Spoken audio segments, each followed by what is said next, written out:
আসসালামু আলাইকুম রহমতুল্লাহি ওয়া বারাকাতুহু। তো আজকে এখানে তো ৬টা ভাগ ছিল, এখন ৩টা আছে, আর ৩টা বিক্রি হয়ে গেছে, যদিও বাকি পরে টাকা দেবে আর কি।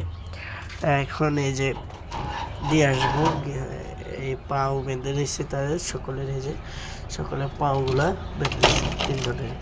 এখন পাওগুলা বাঁধার পরে অনেক বেশি লাফালাফি করতেছে, নিজেকে বাঁচানোর চেষ্টা করতেছে, এবং আমি বান্ধা অনেক বেশি কষ্ট হয়েছে। ওরা অনেক বেশি লাফালাফি করছে, অনেক বেশি, অনেকবার মানে ছুটে গেছে আর কি, বান খুলে ফেলছে কয়েকবার। আমি কয়েকবার অনেক কষ্টে শুধু একটাকে শুধুবার বানতে পারছি। এখন দেখুন কত কষ্টে তারা ইয়ে করতেছে।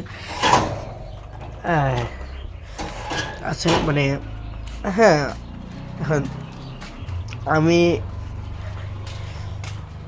ভাবলাম একটা জিনিস, সেটা হচ্ছে যদি আল্লাহ তাআলা আমাদেরকে এমনই সিস্টেম করতো যে আমাদেরকেও জবাই করে খাওয়ার সিস্টেম করতো, আর ওদেরকে আমাদের যেসব গুণ, মানে আমরা যেগুলো করতে পারি সেগুলো আমাদের গুণ তাদেরকে, তাদের গুণ আমাদেরকে দিত, তাহলে কী হতো, আমরাও তো কত কষ্ট করতে হতো। কিন্তু একটু খারাপ লাগতেছে তাদের কষ্ট দেখে, কিন্তু কিছু করার নেই।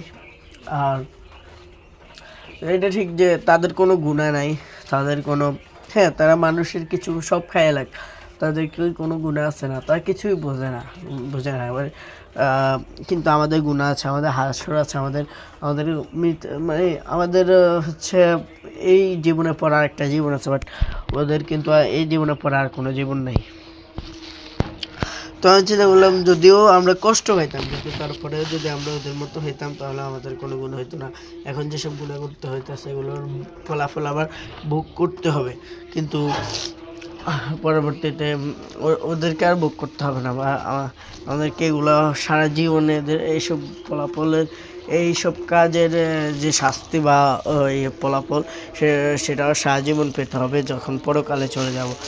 তো এই আর কি, মানে অনেক বেশি এইগুলাই মানে আমার মাথায় আসলো, চিন্তা করলাম আর কি।